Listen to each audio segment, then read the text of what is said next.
guessed that he came from the States. Oded came from Haifa. He came from the States in order to tell us a little bit more about architecture. He will have tomorrow a seminar, a workshop, where he will combine architecture and agile programming and agile program. And the floor is yours. Okay. Can I Yes.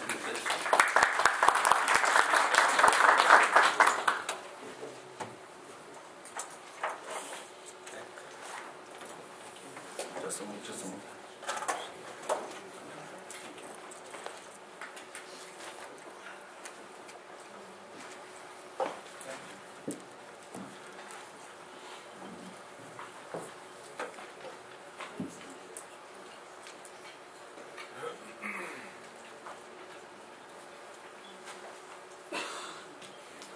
Okay, hello.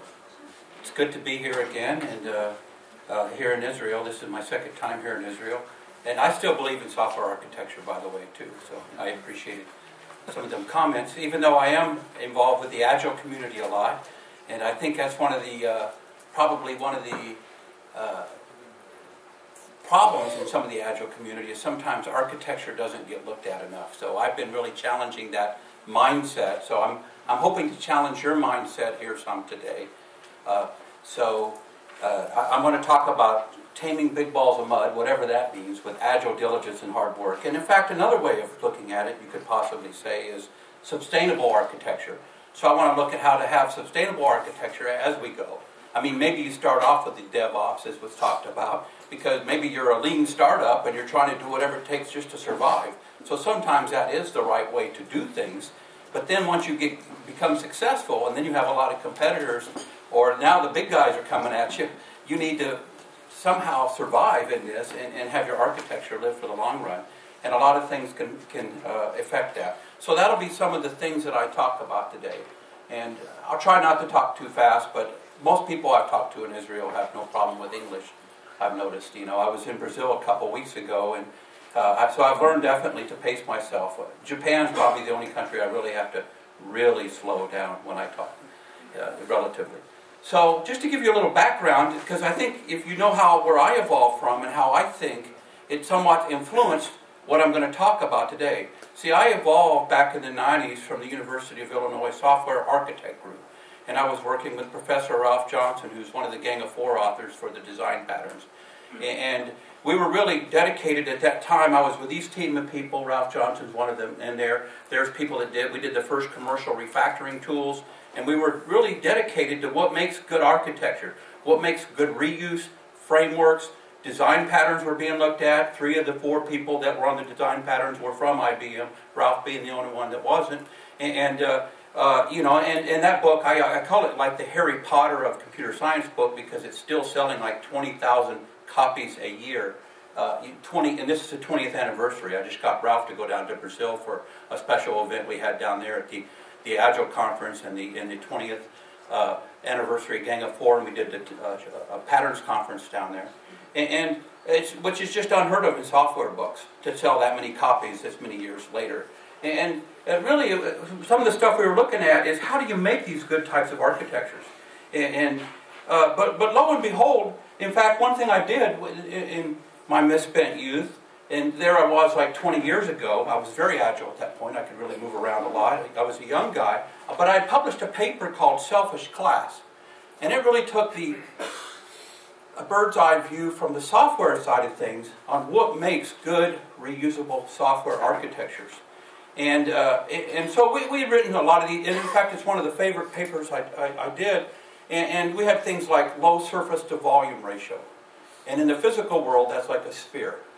Whereas in the software world, it might be like, okay, the API is simple, but it gives you a lot of utility. And we even have things that you see today, like an open source. It works out of the box. If I get something out there, and I go out there and I'm building something, and I'm doing DevOps or whatever, and I build something and bring it in and start using it, the likelihood of me using it is if I get it out there, it works, it's easy for me to understand and use right away. But lo and behold, I did this paper with Brian Foote, and one of the things that we noticed when we were writing this back in the mid-90s is that although a lot of software architectures survive and continue on, so really this was imagining if you're a piece of software you want to live for a long time, just like the selfish genes. And but imagine if a lot of things were surviving that weren't so nice. So in contrast, we noticed that a lot of things lived a long life that weren't so nice. And in fact, it kind of motivated us to write probably, which is kind of scary in a way, but the paper I'm most known for is Big Balls of Mud. You know, and we were talking about, well, why is this fact? Why is it that all these ugly architectures tend to survive such a long time? Why is it that the de facto standard isn't such elegant architecture? Why is the fact that that it's big, ugly spaghetti code, the spaghetti code jungle? And in fact, I don't know if any of you recognize that picture on the right there, but we had mentioned in our paper that that's Brasilia. Brasilia, which is one of the cities we mentioned in our paper, was a city by design. Most cities are not designed. I'm not sure, I haven't done the research here in Tel Aviv or Haifa, but Washington, D.C. and Brasilia were cities by design. And so they actually designed the city, but once a city takes on a life, just like a lot of software architectures, there tend to be a lot of forces and things that change if it survives a long time that have tendencies to have urban decay and other things. And in fact, something that interesting, I was in Brasilia actually last year and did a talk on a related subject, and it was interesting. I went to their national library in Brasilia. And here in the National Library, it was very interesting that in the National Library, it's this thing that was designed ahead of time, this nice building architecture, and it's very pretty, but you cannot put books in it because it was misinterpreted requirements. So lo and behold, here you have a library, the National Library in Brasilia, the capital city, but it can't hold books because the structure was not built where it can handle the weight of all these, big, library of books. But here's the National Library. Now, lo and behold, as ebooks have become more available, they can have some books there now, so that's a good thing. But, I mean, how many software projects have you been on where things have gone along and we've misinterpreted the requirements, and we thought that the architect that had got this, that was building the building, and had got the design, he thought he was doing the right thing. But after, they went live with the system, lo and behold, it doesn't quite meet what the user requirements were, what the end user things were. And so why is it that more of our software systems look more like these shanty towns than these nice little things like Frank Lloyd Wright's Mile High that he proposed to build in Chicago? By the way, this never got built. It would have been too expensive to try to get a mile area of land to build this building in that. But a lot of times, we come along and we propose and talk about all this nice architecture, but we end up with more of these big balls of mud. And there was a lot of forces that led to that. And so I want to at least kind of motivate why this happens and then talk about how we can deal with it for the long run as things change. And so there's some things that cause designs to degrade over time. I mean, code rot just doesn't happen because it sits there. It's not like fruit, or it's not like something rusts in it. Things are going on as we're changing and the system's living, and there's things, new requirements, or new types of systems that we have to integrate in. Maybe our company bought another company, and now we have to merge these systems that were never meant to talk to each other. They can have a tendency to tear these apart. And so unless we have a commitment to keep them clean and evolve the systems, things like this can really become quite messy over time. Also, neglect can be contagious. So for example, even in cities, they've seen that if you're in a neighborhood, and they've done a lot of experiments with this, from psychologists to sociologists, even talking to different police officers in different areas, they've noticed that if you're in a neighborhood where they tolerate broken windows, pretty soon it's contagious. Whereas if people take care of their neighborhood, if I'm in where I live and I take care of my lawn and I keep my yard neat, it's kind of contagious as well. So same way in software systems, if we start getting some problems in our software architectures and we don't deal with it, it has a tendency to be kind of contagious into other areas. So we might ask, where does mud come from? Is it just magically happens? Well, ultimately we know that we're the people that write the software. We're out there, we're dealing with the architecture, we have the changing requirements, and if we're not careful, this is what's going to make the mess.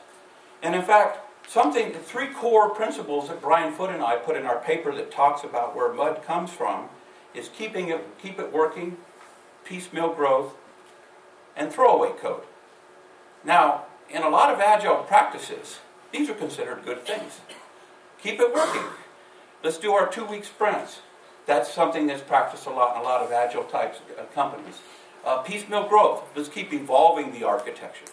Let's let the architecture magically emerge out of all these. We'll just keep kind of iterating through all these sprints, and maybe after a year or so, we'll have this nice architecture. And throwaway code. But lo and behold, I mean, these are good things, but lo and behold, if you're not doing the practices to evolve the architecture and make it better, you can really end up with quite a mess. And in the early to mid-90s, there was this big practice with reuse through object-oriented technology. But lo and behold, I have to sadly admit, we failed. You know, we had all this nice promise for all this reuse, and there was good potential with components and these black box components. But lo and behold, probably more reuse is done through this famous technical technique called copy and paste over almost any other type of thing that we've done with any programming language or any other kind of technology. And there's actually good reasons why some of this happens.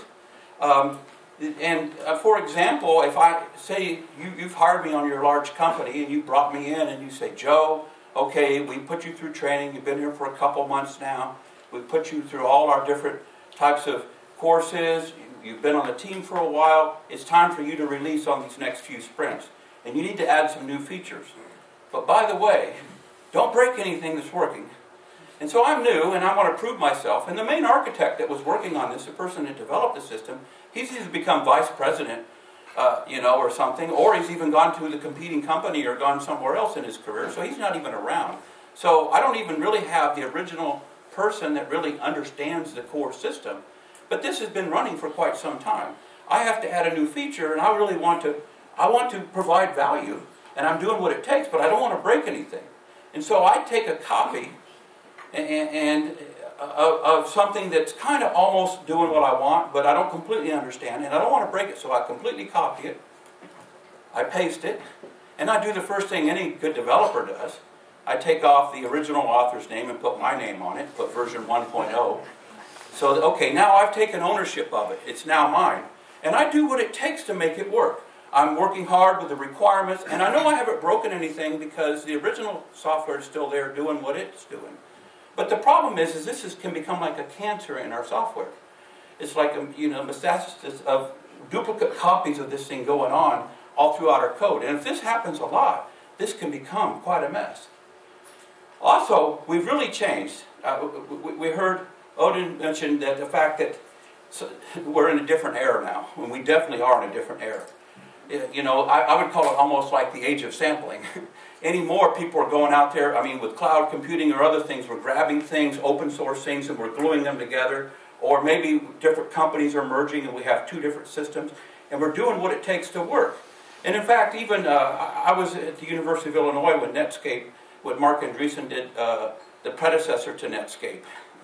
It was Mosaic, and the Mosaic, kind of the first modern web browser that we had at the time, the first GUI type, where they wanted more of like a Mac way to kind of go and point and click and do these types of things on the internet. He took a lot of existing technologies in that building there on the right and glued together some different things to make what we know as Mosaic. And we're seeing a lot of apps being built like that. If you have a cloud service that does some things I want, or maybe it's being provided by IBM, Google, or Amazon, and I grab these cloud services and I start building my app and plugging these things together, I don't necessarily know what's going on all those different cloud services, and I don't even have to know. I'm reusing those types of services, and that's a good thing.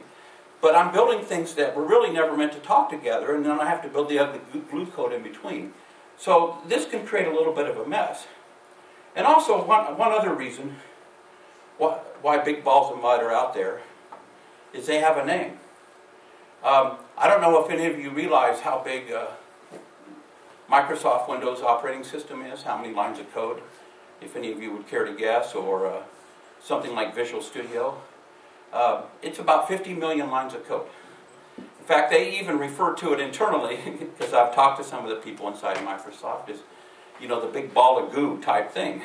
And Microsoft, for all the things we might complain about them, actually at one point, and I don't know whether this is still true, but at one point Microsoft had more testers than developers. So it's not like they were not committed to being able to test and validate that things work. But they were doing, it's just like, you know, these DevCon type things, is they were doing what was good enough to keep it working and you know, evolving the system. But obviously there was a reason why they keep doing it. It's not that if you build big balls of mud, you'll become rich and famous like Bill Gates, right? But because this is a 2x2 matrix. I've known people do really good architecture that do pretty well, and I've known people that built big balls of mud that went bankrupt as well. It goes both ways. But there's a good reason why this happened. In fact, I was once brought in by this very famous Silicon Valley company by software probably all of you have used. And they were wanting me to look at helping them refactor this ball of mud they had. And they had a single C++ class that was 500,000 lines of code. I don't know if you've ever done C++, but that's crazy. It was even getting harder for the browser. And it's like, wow, that's it. And once again, and this is so core, I can mention this company, and they've even done things to refactor this, but this company is somebody called PayPal. And so obviously they had, the C++ code was, you know, all the transactions go through this. And they have really millions of transactions go through that regularly. So this was core that they didn't break that. So imagine if you're the new guy, I'm not going to do anything to break that, so that's where you get that copy type thing.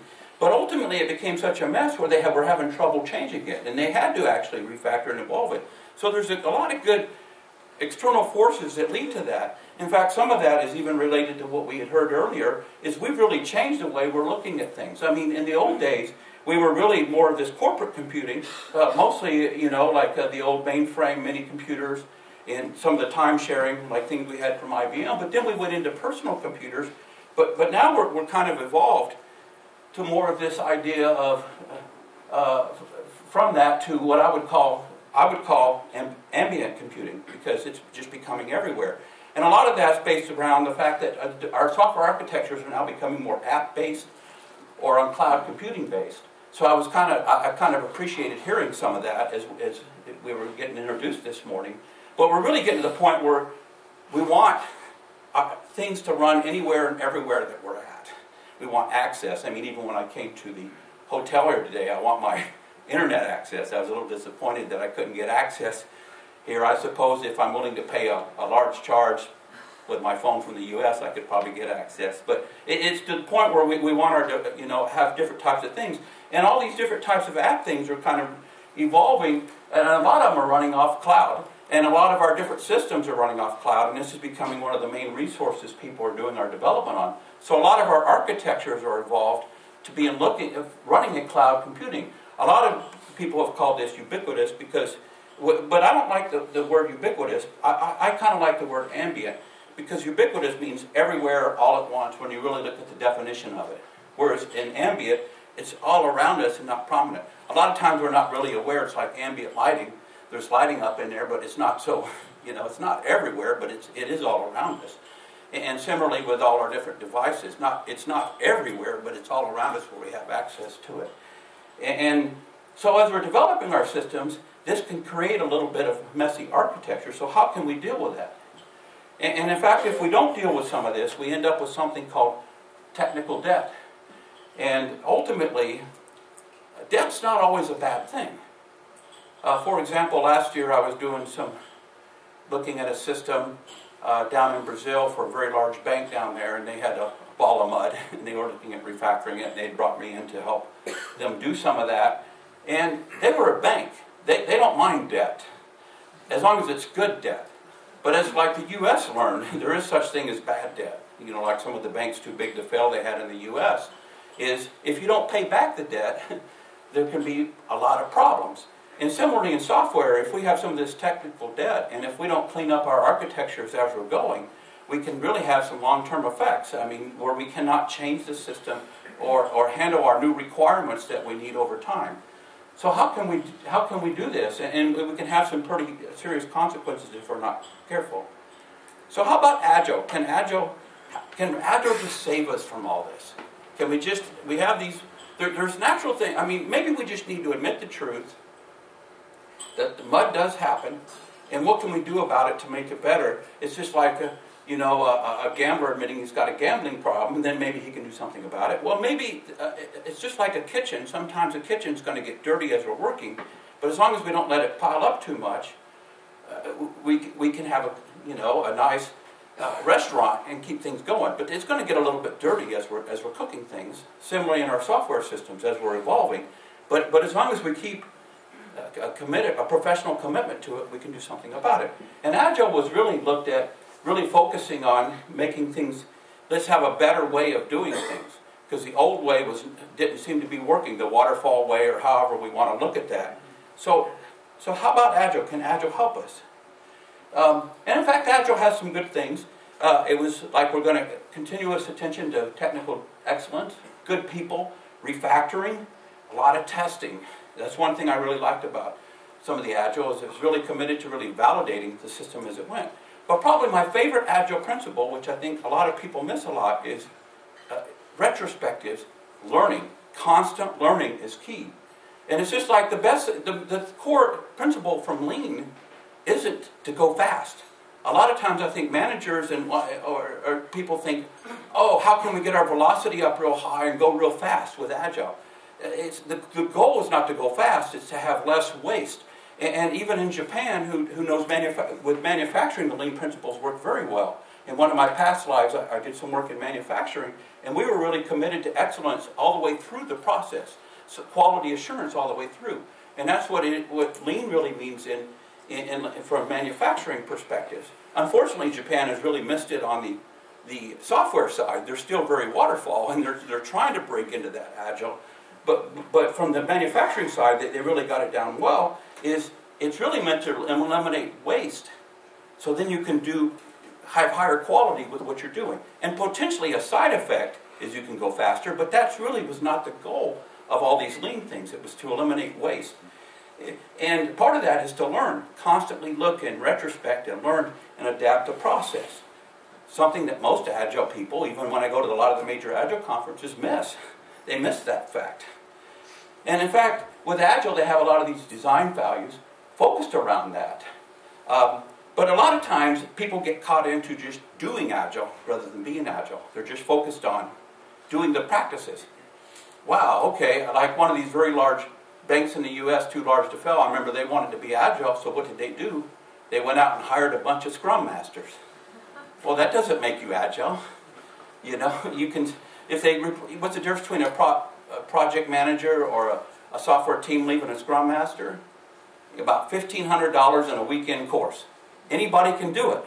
It's so easy. I mean, don't tell anybody, but a friend of mine made me a Scrum Master one time. I was there and he had me take his course. It's so easy to do, and you can even Google the answers as you're taking the test. So anybody could really do it. So being a Scrum Master doesn't make you Agile. Agile is something about what's going on inside. And so you can be very anti-Agile in doing Scrum. So being Agile is really a way of thinking and the way that we're doing things. And in fact, there's a lot of Agile myths that can lead to problems. Simple solutions are always the best. Well, that's not necessarily always true. Sometimes a framework or an adaptive architecture might be, for our business, is changing very rapidly. We might need to think about this.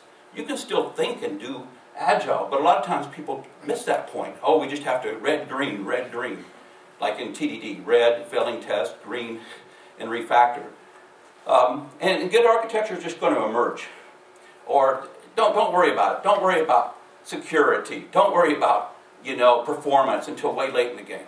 Well, sometimes that can tear a system up a lot if you don't think about it. If we know that we have to scale up to millions or tens of millions of transactions a day, that's an important system quality, and it's important to think about some of those things ahead of time.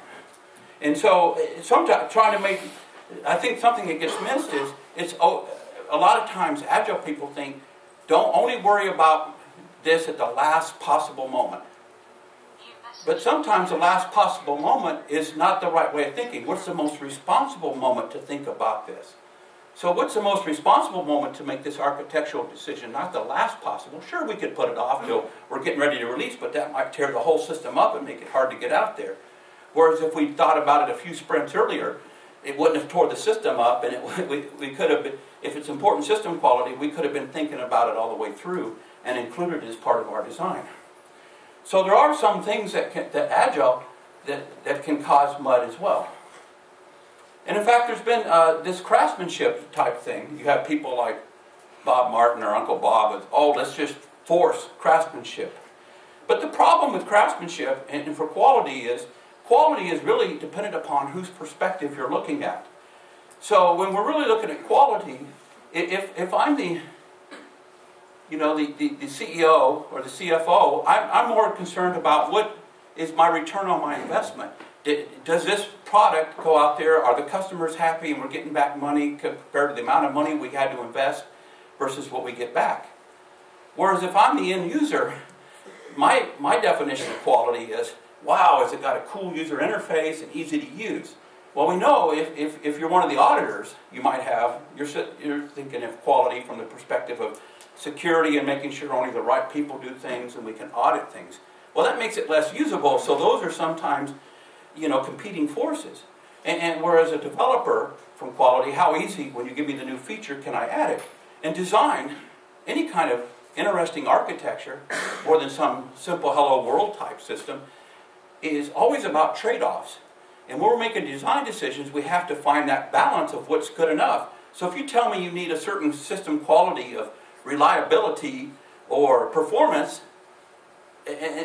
but sometimes there could be issues. If I don't have much memory, I have to make kind of design trade-offs. Or security versus usability. Well, how do I find that balance? And you're always going to have to get a little bit of trade-off with doing that. So there is a certain quality, and this is something that Microsoft found out. Something about being good enough and being out there. And we don't want to, perfection is the enemy of good enough. If I try to make a perfect architecture, I'm never going to deploy and get things out there. And in fact, even Kent Beck put out about this book a while back on quality code, implementation patterns, and it's about patterns about creating this. But he even stated that there's kind of a fragile premise that good code matters because we've seen too many systems survive without that. However, those of us that have to work on the systems know that if these things have to live a long time, that there is something to be said about having good enough code. So let's make our code more livable, or our software architecture is much better. So how can we deal with this? Can we make things better? Can refactoring do that? So I want to take at least a little bit of time to look at something for that. And so I'm going to pray. I am in the Holy Land, so I can pray to the video gods, right? and hope this works okay. So it should. So let's consider a software makeover. What can we do to make our code prettier? Are there ways to make it more attractive to programmers? Maybe we can buff up our code with lots of design patterns, refactor and test. It can become rich with adapters, decorator strategies, and the like. Just imagine our code with understandable, small, readable methods with clean, nice interfaces, and designs that have the property of high cohesion and low coupling. A place where developers are given the time and resources to make things right. Am I imagining too much? Who said software should be pretty? Does beautiful code mean that we have to have beautiful design? Maybe not. But those of us that have to live in them prefer something better. Maybe our perception of beauty or quality is distorted. So, as Richard Gabriel states, software needs to be habitable because it always has to change. So let's work on making our software more habitable, where developers can feel at home. Maybe just like a home, software cannot always be pretty. But just because balls and mud are here doesn't mean we shouldn't try to make our code more livable. And a lot of times, I don't know if you watched the video, but hopefully some of you did, I thought the person looked good to start with. I thought she looked fine. But that wasn't good enough. They had to do all the makeup. Okay, fine. And then it took all these pictures. And then I thought she looked fine, but even that wasn't good enough, right? We needed to go to Photoshop and change all that because, we ended up on the, the billboard was not even a real person. And it's because we have this weird view of what's good enough. And sometimes we have to kind of look at that. So when we're dealing with that, we have to kind of balance these types of forces. And so let's look at if we have a big ball of mud, how can we make things better? And how can we cordon off the mess? So clean code just doesn't happen. And software architectures aren't just there. We have to have a professional commitment to making it right. So for example, one thing that doctors found out in the late 1800s, that, okay, they had lots of patients, especially if they were in the field and they were dealing with a lot of death of people coming in, or they were dealing with trying to keep people alive. And they found out something as simple as just taking a few seconds or up to a minute to wash their hands, that the survival rate went way up. Even though they felt like they didn't have time, too many people were dying, but doing something as simple as keeping things clean made a big difference. And similarly in our software systems, committing a little bit of time as we're going through has some long-term lasting effects, similarly like to what they found out in the medical things. And so in our profession, I believe it's our responsibility to really kind of, first of all, we want to make sure we're delivering business value. Make sure that the software we have is tested, it works, and also that it's clean as we go through. It doesn't mean it's just like my home. You come in, there's going to be some clutter in places, but I don't want my kitchen sink to be so bad that I can't even cook anything in my kitchen. I want at least to keep it clean enough. You know, and there's some different ways of dealing with that.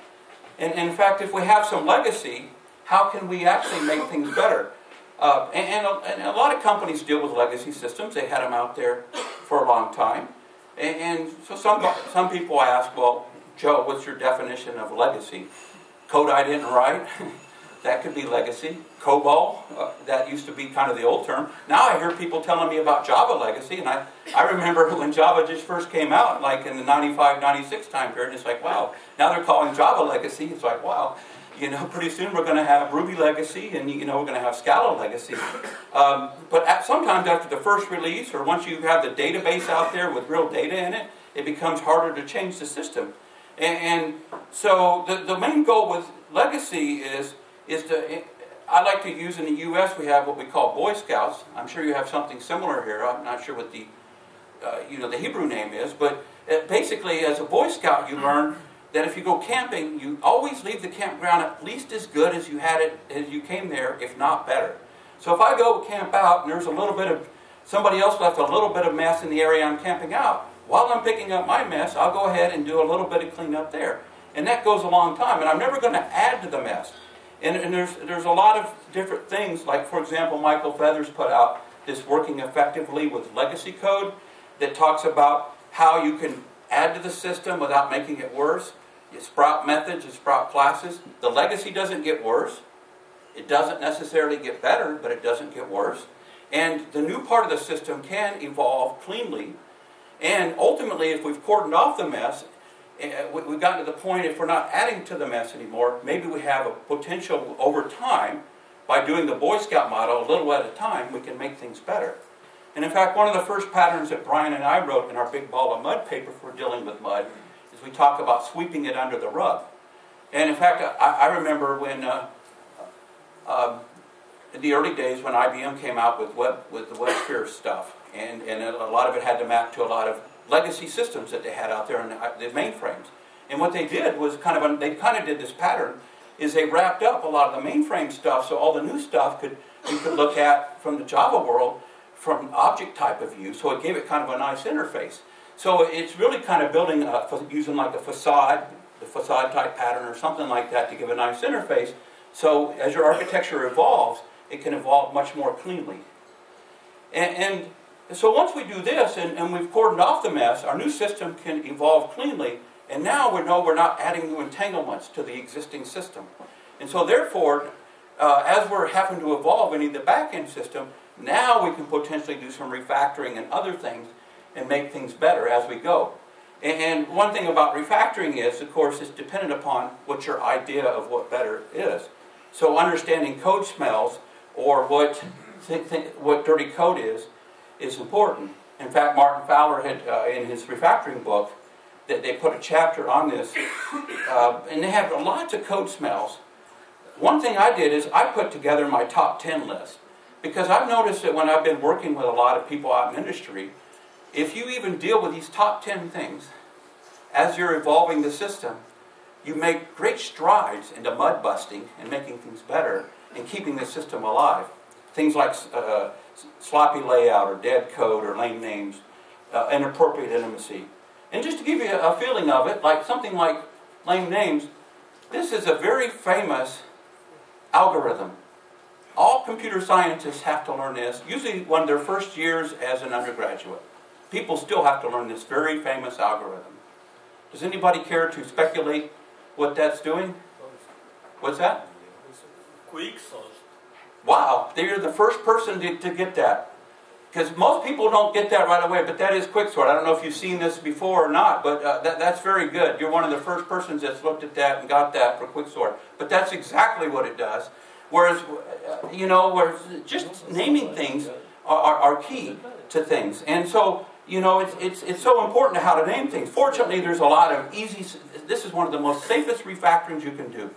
Renaming things is so safe it will never break things, even if you don't have good tests. It's easy to rename things so it's more meaningful. So why not do it? Similarly to like extract method, if you have a method too big and it's hard to test or hard to add a new feature, and you're adding a new feature, extract the method into a sub-method where you're adding the new type of feature, and that's always a safe refactoring. Of course, dealing with duplicate code, this is where we have the little cancer thing we need to get rid of. It can cause a lot of problems, make things harder to understand and maintain. There's a lot of best practices that they talk about for doing that. Inappropriate intimacy is another one where there's a lot of globals going on, a lot of shared data, not good boundaries between the code, feature envy. The problem with refactoring is it's a big range. We did some of the early work with refactoring, and now a lot of other people have even done more with it. But I mean, sometimes doing refactoring can be very simple. Like maybe we have a doctor and a nurse, and they're both medical practitioners, and we want to get some reuse and move up the common elements in an object-oriented design. That's very easy to do. But some types of refactorings can become very complex, like matrices as an array. So maybe I've got my, I'm representing matrices as an array, which that seems, a reasonable way of doing it, but maybe I've got a cell phone and I don't have much memory. And now I need to somehow have different representations. So maybe I want to refactor the representations because I have things like a lot of identity matrices or sparse matrices that don't take up much space. Well, my first safe refactoring is to move from matrices as an array to matrices have arrayed representations. And then I can keep things still working. And so this is a much more complicated refactoring. And then after I do this, now I can start adding my new features. I have more like strategies, and I have more pluggable strategies to evolve. So refactoring can be hard, but there's a lot of small steps that can make things go well with this to get big gains in mud busting. The core thing is, the nice thing about, even though some of the refactorings are hard, fortunately what we can do is rather than do this refactoring with one big dangerous step, almost all refactorings can be done with a lot of small steps, validating as you go. And bigger refactorings can almost be composed of all these smaller types of refactorings. And then if you do that, you really kind of help ensure that things are better as you're evolving. And in fact, refactoring itself is not a silver bullet, but it's a good tool to kind of have in our tool chest, just like some of the other things I'm trying to talk about here. And there's really kind of, Emerson Murphy Hill has done a lot of research, and Andrew Black have done a lot of research in industry, and they noticed that there's two major refactoring types. There's one is floss refactorings, where we just do it regularly, a lot of small things, versus this root canal refactoring. And I don't know about you, but which one of those I would rather have. And we've even learned, even I've learned later in life, I don't care how much flossing you do, occasionally you still might have a root canal because your system was never designed for that. But if you're doing some regular cleanup, you'll have a lot less of these type things. And if you really make it part of your regular routine, you can make a big difference rather than setting aside huge amounts of time.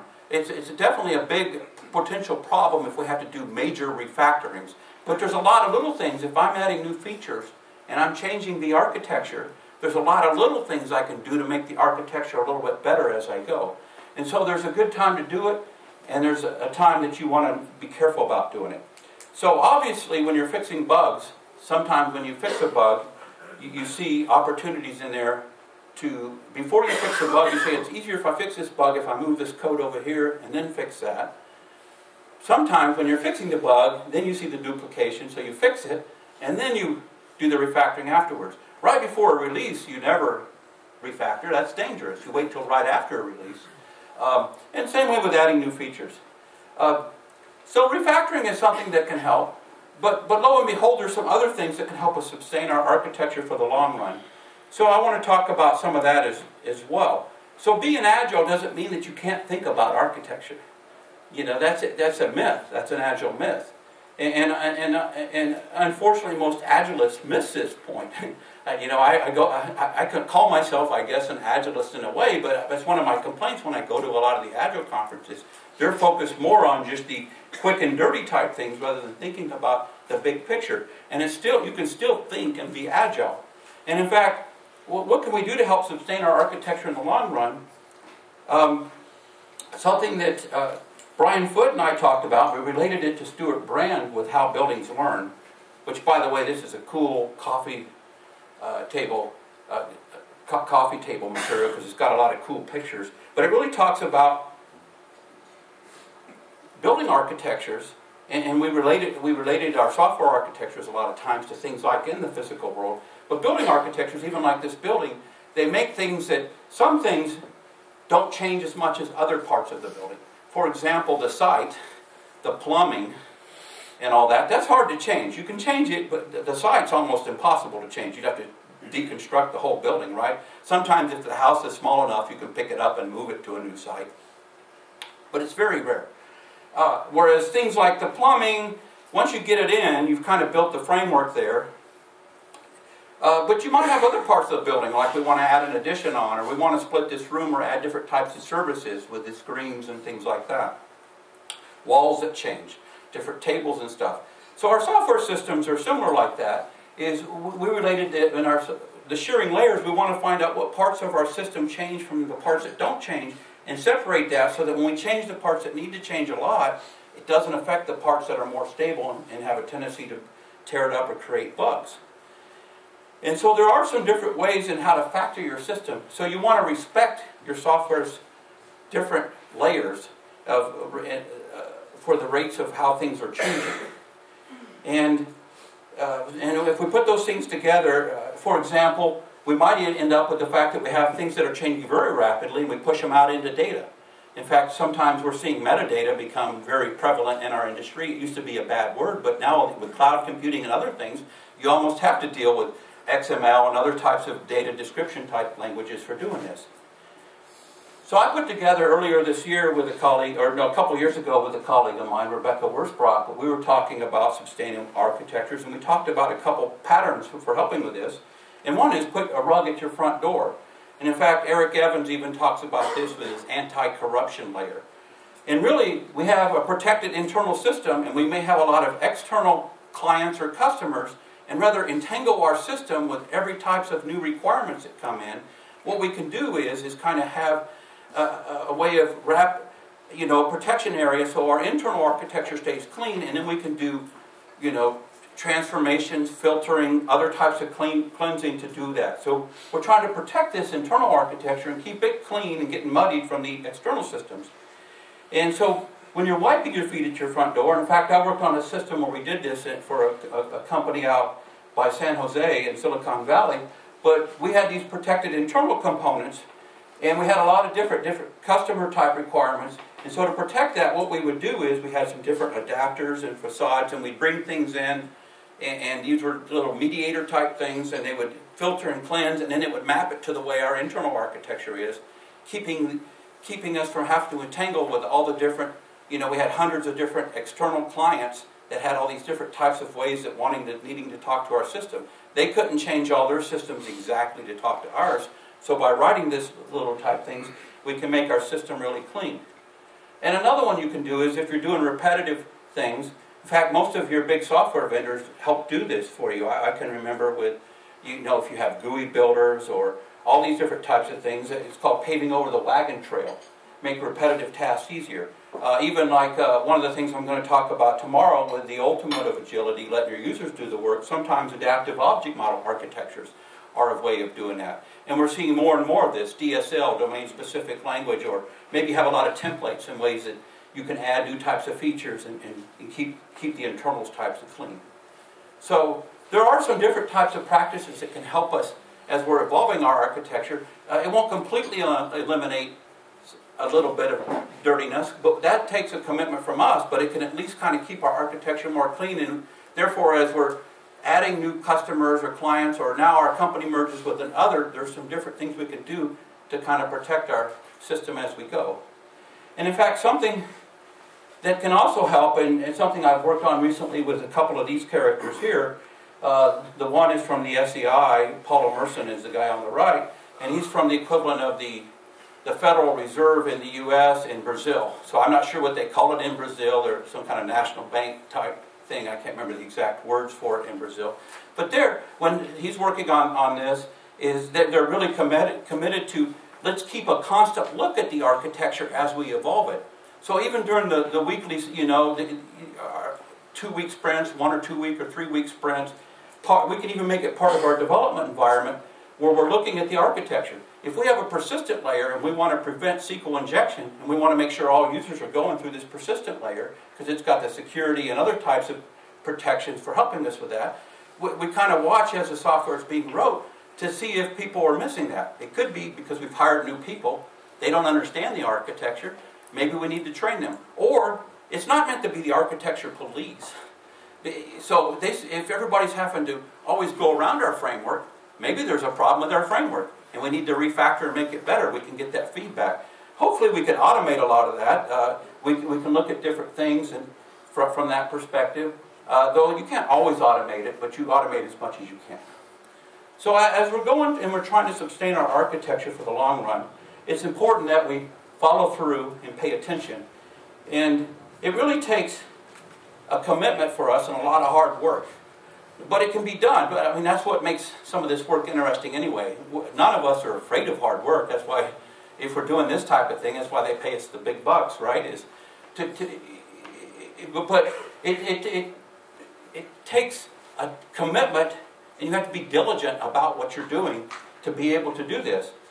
And there are some architectural practices that can really help us reduce technical debt. And in fact, part of it relates to Agile. Let's integrate new learning. Let's go out there. Let's try to find it. Maybe there's something we don't know about. We try a spike solution, that's okay. But then let's learn from that and adapt it and put it back into what we have there. And let's also test for other types of architectural qualities, such as performance and reliability. And there are some architectural values that can really, some Agile values that can really do this. Mostly is do something, don't debate too long, but it's okay to stop and think about it. Do something that buys you information and bring it back in and apply it. Experiment with some things. Don't take too long with it. We don't want to get caught up with analysis paralysis. On the other hand, we need to learn something, so it's okay to think about it. And if we can defer some things, it's okay to put them off and do that. And in fact, if we've done a good job, there's some good indicators that can tell us that we've paid enough attention to our architecture. For example, if we have new requirements, we have to add the new requirements, and we're able to add them without tearing up the whole system. Maybe more of the defects are localized. There's no parts of the system where everybody's afraid to touch, because whenever they touch it, it just tears up everything. So that's like a good indicator that we have that we've done a good job. And we can add new different requirements and fix things without, in a reliable, in a short amount of time.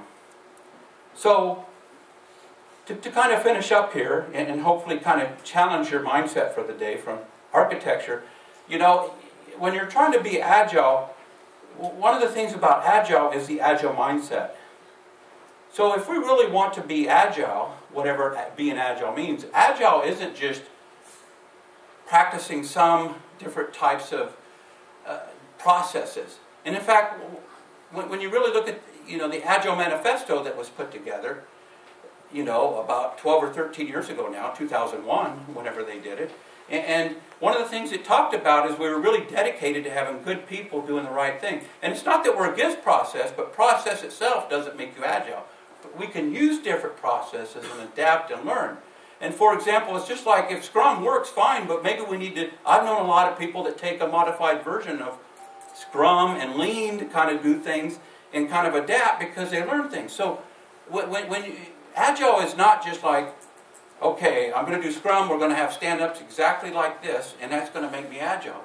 I was working at one organization, and this woman said, wow, our stand-ups are so repetitive. Every day we say the same things over and over again. It's like a waste of time. And I said, well, change it. Part of being Agile is to adapt and learn and retrospect. And so when I think about Agile, be Agile, don't do Agile. It's like being in service or off service. If you're being off service, you're kind of given unconditional. But if you're just blindly down doing the practices, that's quite different. So if you're going to be Agile, it's really getting in there and trying to learn what works best and adds the most value to what we're doing, which might even be looking at important architectural qualities. So it is okay to think as well when you're being Agile. I don't know if anybody has heard of this book. This is a great book, and it's won many awards. And I've really been promoting this from the Agile community because I think they need to look at it more. But it's talking thinking fast and slow. And really, there's value in both, is what Daniel Kahneman talks about. And fast thinking, or for example, he talks about our decisions based upon intuition, biases. So for example, if you ask me a question and I come off with a quick response, that's fast thinking. Now, fast thinking can be a good thing sometimes. If I'm walking down the street here and some motorcycle comes at me and I jump out of the way, it saves my life, right? So fast thinking is good. Unfortunately, a lot of times, people that are doing Agile, whatever that means, right, is they get caught up with this fast. We're doing TDD and Scrum and red, green, failing test, passing test. We're going to do the DevOps, the best, whatever it takes to get something working. And part of that can be okay. However, you might be micro-optimizing or looking at the small point, and we may be missing the big picture. So if you ask me a question and it's like, well, wait, let me contemplate that. Let's get together and brainstorm a little bit. And there's value in both of that, both of those types of thinking. And you can still do this as you're being Agile. I mean, even if you're doing Scrum or TDD, you can stop and do a little bit of thinking from that. So the main thing is to balance and not do too much of one or the other. But it could be that if your team's working on a certain component, my team's working on another component, and now I'm seeing some issues, we may need to get together and brainstorm. At the beginning of a sprint, maybe we need to do a little bit of brainstorming. Or even when you're doing TDD, when you're refactoring, that's a little bit of slow thinking. Or we need to do a little modeling or spike solution. That's a little bit of slow thinking. Then we learn something and then bring it back in.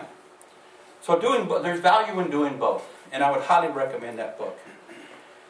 And also, too, I would like to talk about there are different things about tearing down the walls. And one of the problems with most people in the Agile community, and we want quality software, or we also have to deal with system qualities, which I'm looking forward to hearing some more that's going to be talked about that a little bit later, is one of the problems with Agile is they focus most of the time on the software team, the developers, maybe management a little bit, and the product owners. But then QA, well, it's a sad but true fact. Most QA in the software industry, most, not all, but most is more like QC. When I was in manufacturing, quality assurance was all the way through the process, from the beginning all the way to the end. Most of the time, QA have been delegated to being the gatekeepers, quality control at the end. And whereas we have to tear down the wall, so as teams become more agile, QA doesn't know how they fit in. This is a great experience report that was written by Stephanie. If you go to the agilealliance.org and go down to what's new, you'll find a report there where she talked about where QA had to figure out how they fit in, and I'm seeing more and more how to do this to be the whole process, how they can be part of the whole team. Agile is supposed to have this whole team mindset. We're all working together, and we can embed quality all the way through. And so you can really build quality into the project rhythm and make it part of the whole process. And in fact, I've even been doing some work, which I hope to collaborate a little bit more on, is how you can fit quality in mindset all the way through the Agile processes. Even in Scrum, you can fit it in. And in fact, even with test-driven development, a lot of people, Scott Ambler put this up, almost everybody gets caught up with just they miss sprint 0, iteration 0, where you might do some modeling and visioning. Are we even building the right thing for our company? this might be a multi-billion-dollar company, and this software is key to our organization, has to live for years. We don't want to just jump in and start doing all these different sprints. We need to make sure we've envisioned the right things, and that might take days, weeks, or months. And then you get into the fast sprints, but you still might do some modeling and prioritize on your product backlogs. What are the important qualities? So let me just summarize here. By the way, this is a really good thing that report that Steve McConnell put out. Even though I don't agree with necessarily all the details he has in this, but mostly it's kind of an interesting analysis that he did with a lot of things for improving quality. And he on this report for even finding bugs in your software, one thing that he points out that no one technique really eliminates. There's no one thing that you can do where we're just going to write unit tests and all of a sudden we're going to have quality software. Or even if we do high level, the best you can get, and you can't read all those numbers, so I will make these slides available, but even at the bottom is high level beta testing, more than 1,000 users. That's what I call what Microsoft used to do, right? Whenever they have their release, they would have a lot of users and they would get a lot of feedback. Even that would only find 75% of the defects. But what's interesting is if you combine 3 or 4 of these techniques, you could get over 90%. So really, I mean, the important thing here, and this is part of the Agile mindset, is do what gives you the most value.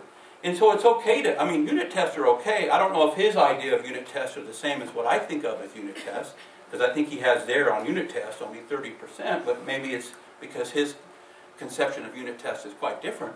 But still, one thing by itself isn't going to be good enough. I might need even informal code reviews. Well, maybe that's pair programming.